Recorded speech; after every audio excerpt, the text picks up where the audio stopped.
no hay tratamiento aprobado para COVID ni para prevenirlo.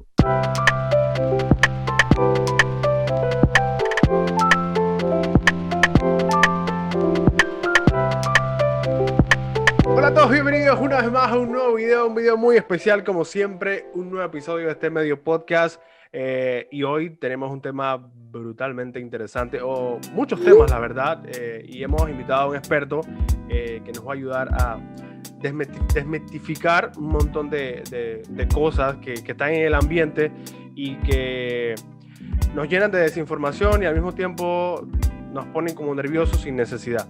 Hemos invitado al doctor Samuel, un profesional de la salud y un amigo de la casa. Doc, ¿cómo está? Bienvenido. ¿Qué tal, Agustín? ¿Cómo estás? Saludos y gracias por invitarme. Gracias a usted por aceptar la invitación y compartir un poco del conocimiento que usted ha adquirido en todo este tiempo, en este camino de la medicina. Doc, los doctores están de moda, la verdad. Siempre que uno enciende la televisión o mira en redes sociales, hay un doctor hablando y dando información, que es lo importante, ¿no? Tumbando algunos mitos que se han plantado en la sociedad, digamos que por los fake news, por el exceso de información que a veces corre por las redes, a veces sin verificar, y lo que crea es más pánico del que quizás ya la población tiene, ¿no? Y le he invitado porque me gustaría que usted me hablara.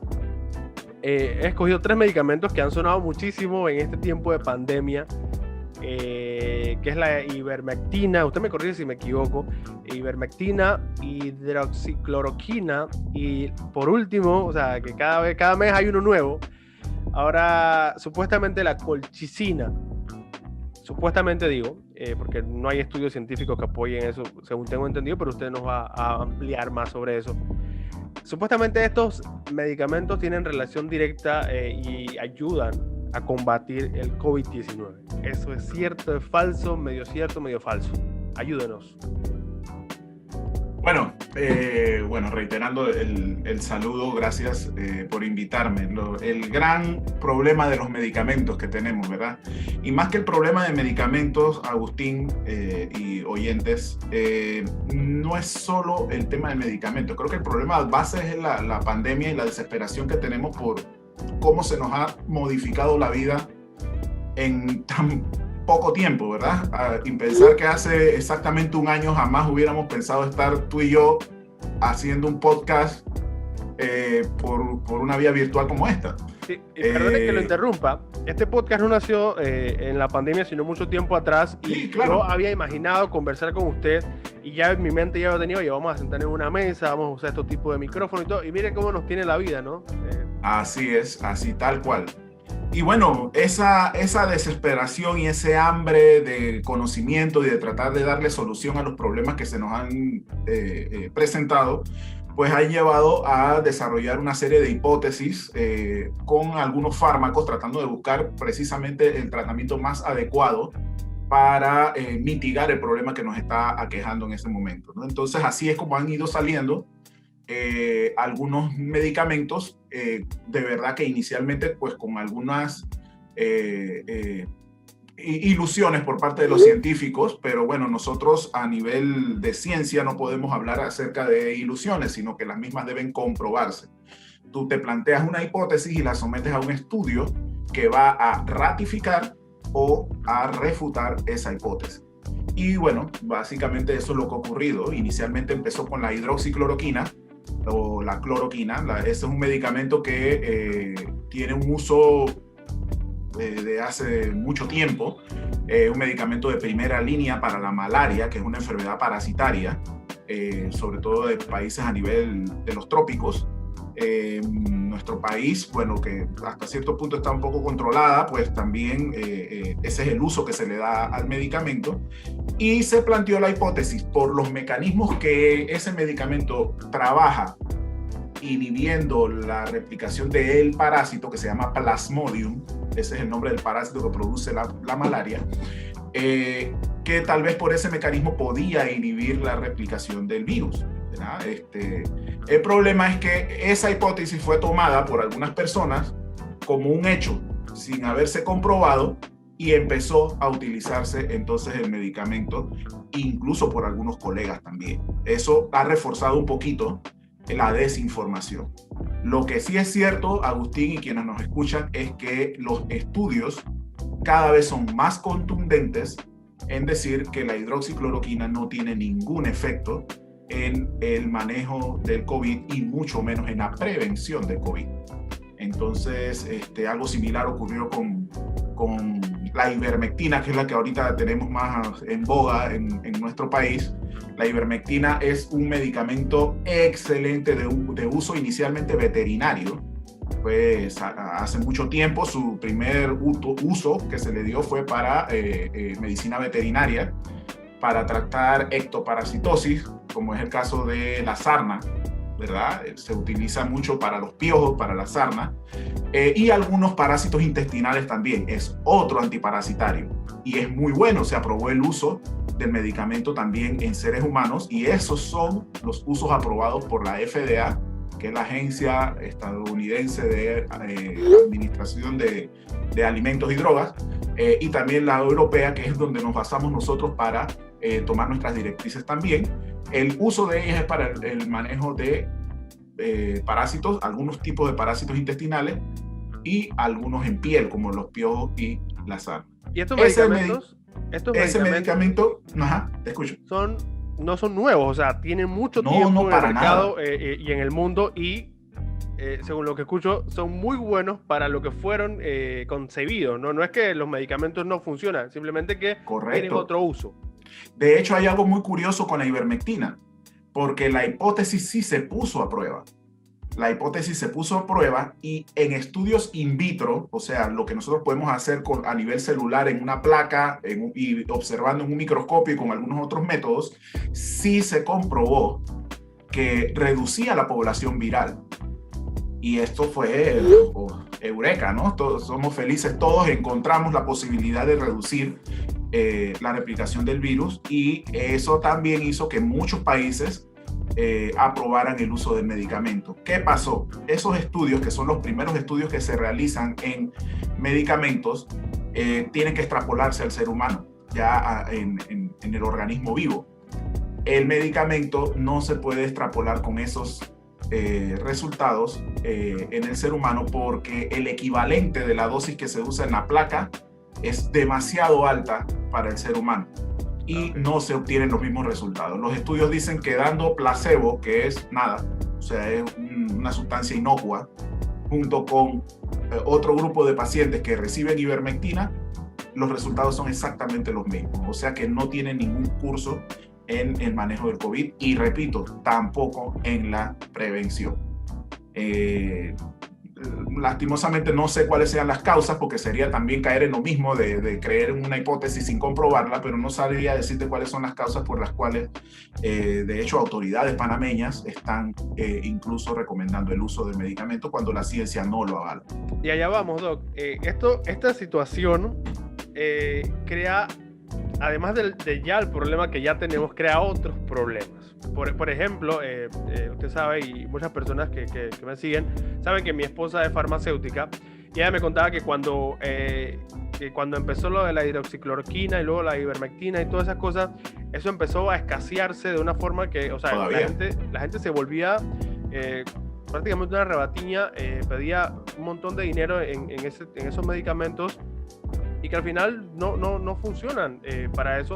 Pero a veces, digamos que en ese afán de querer encontrar una solución al problema tan grande en el que estamos envueltos todos, porque son todos los países, los llamados primer mundo y todos los demás países, pero al final, cuando nos vamos, como usted dice, a la investigación científica, a los hechos, nos damos cuenta que no funciona. Y es más peligroso, no solamente que las personas comunes y corrientes como nosotros, que no tenemos conocimientos científicos especializados en medicamentos, creemos en eso, sino que también hay, tristemente a veces hay gobiernos que también, digamos que por el afán también de sacar a su población de la situación en la que se encuentran, estudian y toman todas las medidas que puedan tomar, ¿no? Pero al final la ciencia es la ciencia y se basa en hechos y en estudios y ha demostrado que no funcionan, ¿no? Así es, así es. Es crudo, es difícil, pero una situación de salud no puede manejarse no podemos caer en la desesperación. O sea, sabemos que está muriendo mucha gente. Panamá no es el país que mayor tasa de mortalidad tenga, gracias a Dios, pero de cualquier muerte es lamentable.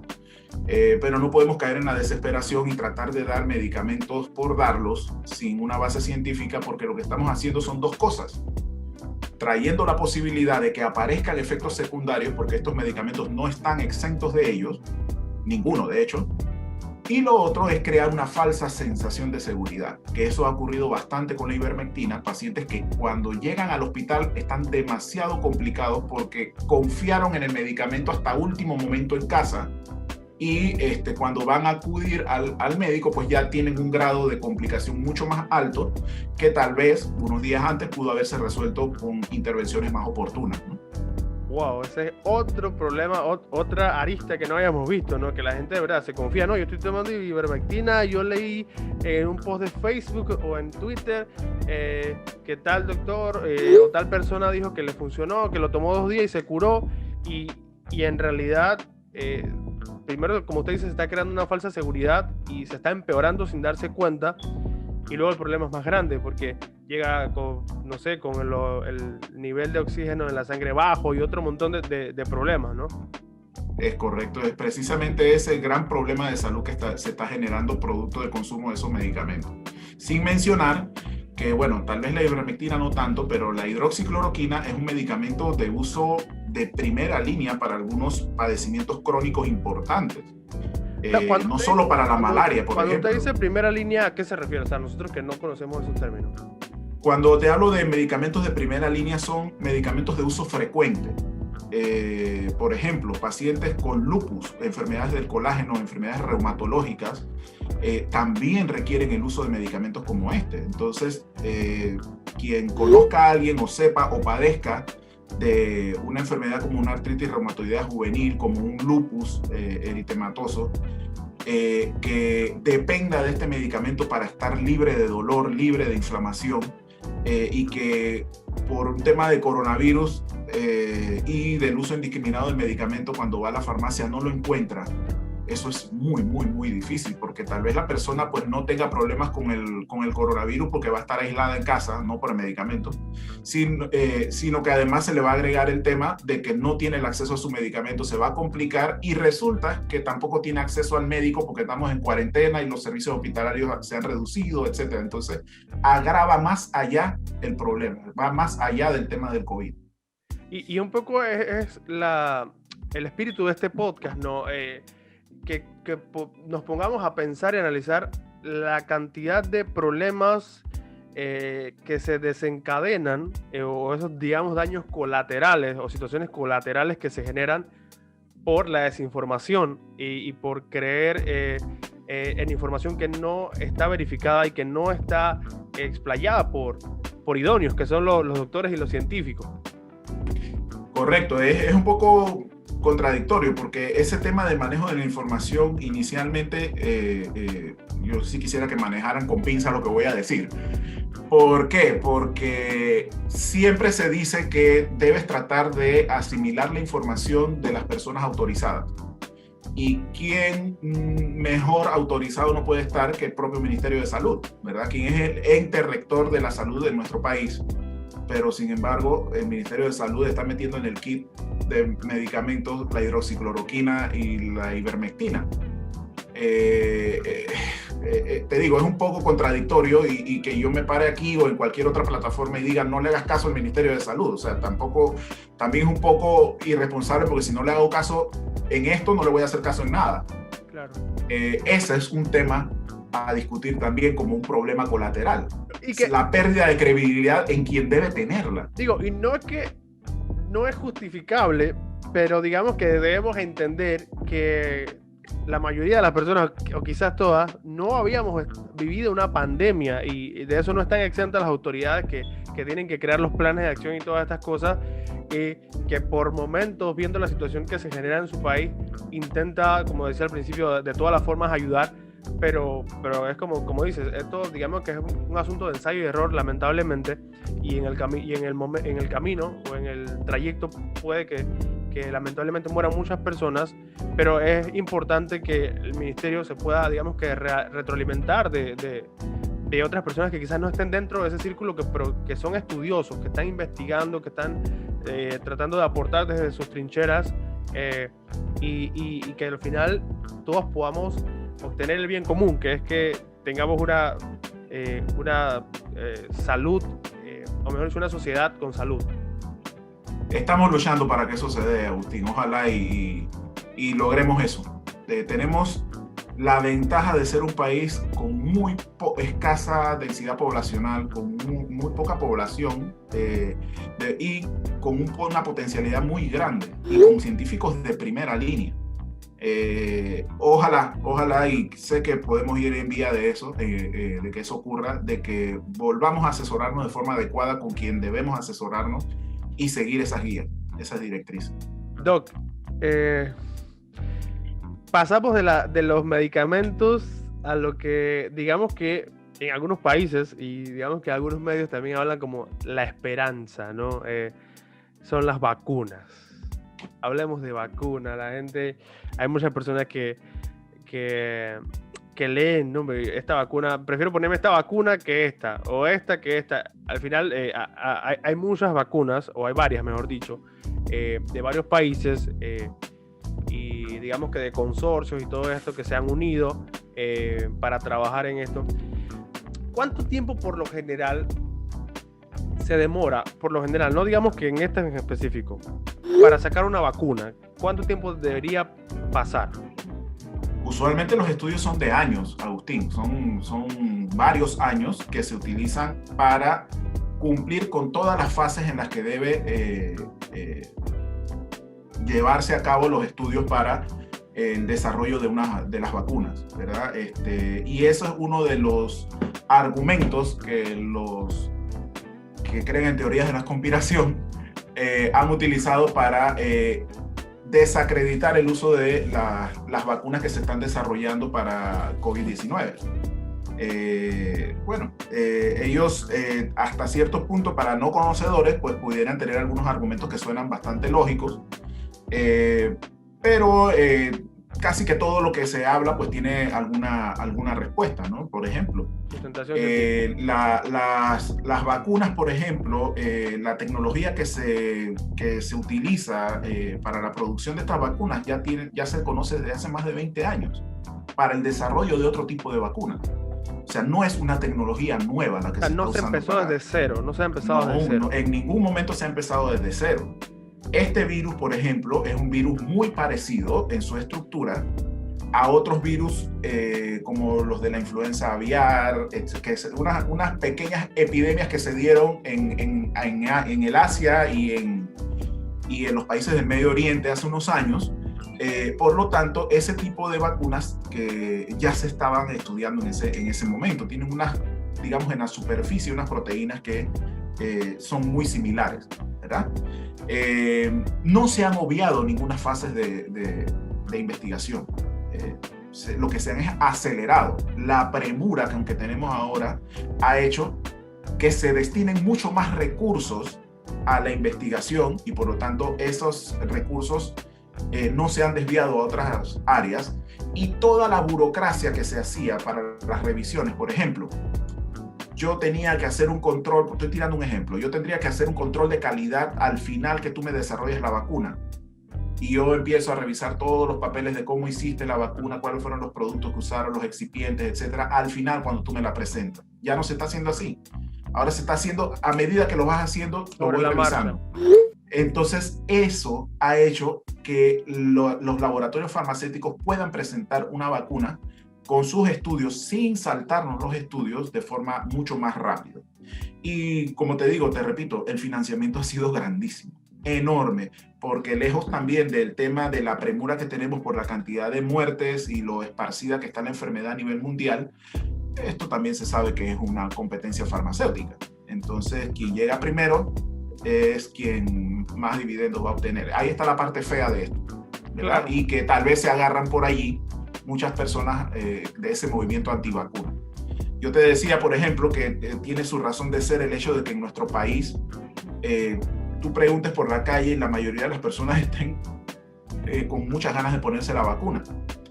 Y es que nuestro país tiene una tradición de vacunación importante. El panameño confía en las vacunas porque ha visto las respuestas positivas a la salud. Panamá tiene uno de los mejores esquemas de vacunación a nivel mundial.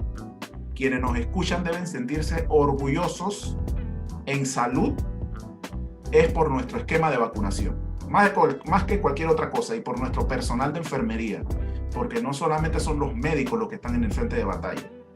También tenemos técnicos en todas las esferas, en todas las especialidades, y nuestras gloriosas enfermeras y enfermeros, que son los encargados del programa ampliado de vacunación, que han hecho una cobertura envidiable por países hasta de primer mundo en nuestro país. Y Panamá ostenta resultados importantes de enfermedades casi erradicadas gracias a esa cobertura de vacunación. Por eso, en nuestro país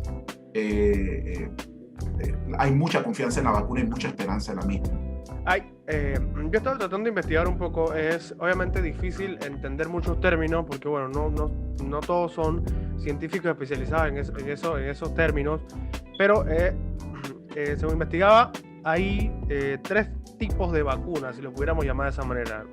Es así, Doc, la del ARN o RNA, que digamos que es como esa me impresionó mucho, la verdad, tengo que decírselo. Pero usted no lo va a explicar, ¿no? El ARN y otras 2, una que es como proteínico y otra tercera. ¿Es así o hay otros tipos más de vacunas? El primer grupo de vacunas es precisamente ese primero que acabas de mencionar, las vacunas de ARN mensajero. Ahí está la famosa vacuna de Pfizer, que es la primera que nos llegó a nosotros acá, y la de Moderna, que es un consorcio norteamericano. Pfizer es norteamericano-alemán. Estas vacunas de ARN, ¿qué es lo que hacen? Le enseñan a la célula a producir anticuerpos contra el virus. O sea, yo le mando un mensaje, por eso se le dice ARN mensajero. Yo le mando un mensaje al núcleo de la célula y le digo, crea este anticuerpo. Es así como funciona esa vacuna. O sea, lo que nos inyectan entra a nuestro cuerpo. Es un mensaje que le manda. Enseña lo que tenemos dentro de nuestro cuerpo. Oye, créate una cosa así y... Es correcto, así mismo. Está la otra vacuna que próximamente, con el favor de Dios, nos va a llegar ahora en febrero, además de la de Pfizer, que es la de la Universidad de Oxford, junto con AstraZeneca, que es otro grupo de laboratorios. Esta vacuna es una vacuna que utiliza un vector viral, es un virus genéticamente modificado. ¿Ok? Te están inyectando el virus modificado, no produce la enfermedad. ¿Ok? Entonces ya el cuerpo, digamos que estamos engañando al cuerpo, pensando que estamos inoculándole el coronavirus, pero lo que estás es indicándole al cuerpo que produzca anticuerpos contra el virus, que es muy parecido porque está modificado. ¿Qué otro tipo de vacunas hay? Hay vacunas, bueno, como esa de virus inactivos, por ejemplo, o de vector viral, que ahí también está la rusa, la Sputnik 5. Esa vacuna que hoy por ahí leí por allí que Panamá ya está solicitando 3 millones de dosis de vacuna a Rusia, porque por fin los laboratorios rusos han logrado en tercera fase demostrar la efectividad de la vacuna. Entonces, una vez ya han logrado mostrar esa efectividad, pues nosotros estamos en la posibilidad de poder solicitarla. Creo que fue bastante responsable no solicitarla antes, porque ellos sí se atrevieron a distribuirla antes de cumplir con algunas fases de investigación. Gracias a Dios les fue bastante bien, o les está yendo bastante bien. Y hay otras vacunas que son a base de proteínas virales, que hacen lo mismo. La proteína viral simula una proteína de la superficie del virus y el cuerpo produce anticuerpos. Okay. O sea, estas vacunas, lo que puedo entender un poco es que gran parte del trabajo de nosotros crear inmunización en nuestro cuerpo depende de nuestro cuerpo, ¿no? Es así como funcionan estas vacunas. Claro, nosotros aprovechamos el propio sistema inmunológico del cuerpo, la memoria inmunológica del cuerpo para las vacunas, con estas y con todas las vacunas que existen. Buenísimo, buenísimo. La verdad que salir ya hemos pasado por varias etapas, ¿no? Primero la etapa del caos, están saliendo casos por todas partes, luego la desinformación con medicamentos que no son propiamente para combatir el coronavirus o el COVID-19 o el SARS-CoV-2. Así es. Y ya digamos que estamos avanzando, porque es que no nos podemos quedar en este proceso o en esta pandemia en el mismo lugar. Para eso los científicos se están moviendo y ya estamos, digamos que en la etapa de crear esas vacunas que usted nos acaba de explicar, que cada una, digamos que tiene una forma de trabajar distinta, pero al final nuestro cuerpo es quien tiene que moverse y ayudar a lo que nos vacunan, ¿no? A lo que nos inyectan. Así es, todas tienen un porcentaje de efectividad relativamente bueno. La que mejor porcentaje de efectividad ha demostrado es la de Pfizer, que está por arriba del 90%, 95% incluso ellos reportaron. Por ejemplo, la de AstraZeneca está reportando entre 63, 62 a menos de 90%. Moderna, por ejemplo, está alrededor de los 95%, igual que Pfizer. Y así nos vamos, ¿no? La de Sputnik, por ejemplo, la rusa, creo que está alrededor de los 90%. Pero que esté por debajo del 90 o una que usted acaba de mencionar de 60 y algo, no significa que sean malas las vacunas. No, de hecho, por ejemplo, te pongo el ejemplo de la vacuna del sarampión, por ejemplo. La vacuna del sarampión no llega al 90% de efectividad. Y yo no recuerdo la última vez que vimos sarampión en nuestro país, salvo algunos casos importados que hace unos años llegaron. Claro, es por importados. Eso que no debemos dejarnos llevar, que no, es que el 90 y algo son las buenas y las que nos están poniendo el 67%, no, al final todas son buenas. Y todos los cuerpos son distintos, al final ella va a trabajar en tu cuerpo dependiendo también de tu organismo. Es correcto. Entonces, como los laboratorios farmacéuticos no tienen la capacidad de suplir la demanda mundial de todos los países, por eso es que estamos pidiendo vacunas de diferentes laboratorios farmacéuticos, para tratar de cumplir con la cobertura completa del país. Eso está ocurriendo en Panamá y en todos lados. Por ejemplo, la de Johnson & Johnson, que es la única que está reportándose para una sola dosis, se está reservando para áreas de difícil acceso, para las comarcas.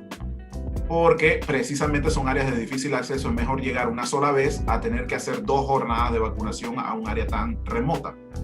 Es por eso que esa se está reservando para ellos, no porque tengan menor efectividad, ni porque uno quiera denigrar a nuestros hermanos originarios, ni nada por el estilo, sino que por un tema de conveniencia, por el área de difícil acceso, pues es mejor buscar una vacuna de dosis única. Claro, es que todas estas cosas se estudian, no es que la gente llega y dice, no, nada, esto se improvisa, o sea, esto es un plan de acción, y como dice el doc, en Panamá, de hecho, he leído y he escuchado mucho que tenemos, digamos, que un nombre bien hecho en ese sentido con los planes de vacunación a nivel de la región. A nivel mundial, me atrevería a decir. Imagínese. Entonces, la verdad que ha sido una conversación buenísima y este podcast pudiera durar un montón más. La verdad que tenía muchísimas ganas de conversar este tema y sobre todo con una autoridad de la medicina como es usted. O sea, y me agrada decir que lo conozco porque no solamente es doctor, sino que también es docente y se ha notado aquí conversando con usted, nos ha enseñado mucho con respecto a estos medicamentos que recientemente hablamos y ahora de las vacunas y que bueno, que como usted también decía, a pesar de que estamos viviendo tiempos complicados, no podemos entrar en pánico ni actuar por lo que estamos viendo en el momento, sino que debemos ser estudiosos, debemos entender y debemos tomar los pasos adecuados, ¿no? Y era la idea un poco de este podcast, de esta conversación, que un doctor nos pudiera decir en qué punto estamos y hacia dónde queremos llegar. Así es, igual te agradezco y agradezco a quienes se han quedado hasta acá y han soportado todo lo que hemos dicho. Algo más o menos como para finalizar, sí, lamentablemente hay que ser claros a la población, no hay tratamiento aprobado para COVID, no hay tratamiento aprobado para COVID ni para prevenirlo. Eso es importante. Todas nuestras asociaciones médicas en nuestro país y en la mayoría de los países del mundo lo han ratificado. Para prevenir el COVID-19 conocemos todas las medidas de prevención, que si el distanciamiento, que si el uso de mascarilla, evitar salir de forma innecesaria, por ahora eso, y las vacunas, ¿verdad? Pero para prevenir no hay vitamina que sirva, señoras y señores, eso está totalmente contraindicado. No sé si les hará daño, probablemente no, pero no la tomen para prevenirlo, porque no lo va a hacer. O sea, te puede dar COVID incluso tomando cuanta bomba de vitamina quieras tomar. Esa es otra campañita que tengo por ahí, Agustín. La inmunobomba no funciona. Eso hay personas inescrupulosas que están aprovechándose de la desesperación de las personas. No caigamos en eso. Cuídense mucho, cuiden a su familia, que es importante. Muchas veces los pacientes jóvenes, aunque no es tanto así, porque tú eres un vivo ejemplo de esto, Agustín, no todos los jóvenes les va tan bien con el COVID, pero la gran mayoría sí, y lo que hacen es transmitir la enfermedad a personas que sí pueden complicarse. Entonces tengamos mucho cuidado. Están bajando las cifras últimamente, pero no caigamos en cometer errores y pues relajarnos un poco con las medidas, ¿no? Tengan cuidado. Doc, muchísimas gracias por compartir con nosotros un poco del conocimiento que usted ha adquirido. Gracias por esa humildad con la que nos ha enseñado en este episodio. Y la verdad que quiero dar las gracias a todas las personas que se quedaron hasta el final escuchando este tema tan importante para la población y para nosotros también personalmente, porque todos estamos viviendo esta pandemia, y entre más información tengamos, entre más información veraz manejemos, mejor nos va a ir, ¿no? Y como dice el Doc, no dejemos de cuidarnos y mantengámonos siempre alerta, que vamos en buen camino. Aún creo que nos falta un poco por recorrer, pero creo que vamos en un buen camino. Así que, Doc, muchísimas gracias por venir a este medio podcast con nosotros, y esperemos que no sea la última vez que esté por acá y que nos pueda enseñar sobre otros temas también. Cuenta conmigo. Muchos saludos a todos. Saludos. Muchísimas gracias a todos. Entonces, este ha sido el Dr. Samuel, y nos vemos entonces la próxima semana con un nuevo episodio de este medio podcast.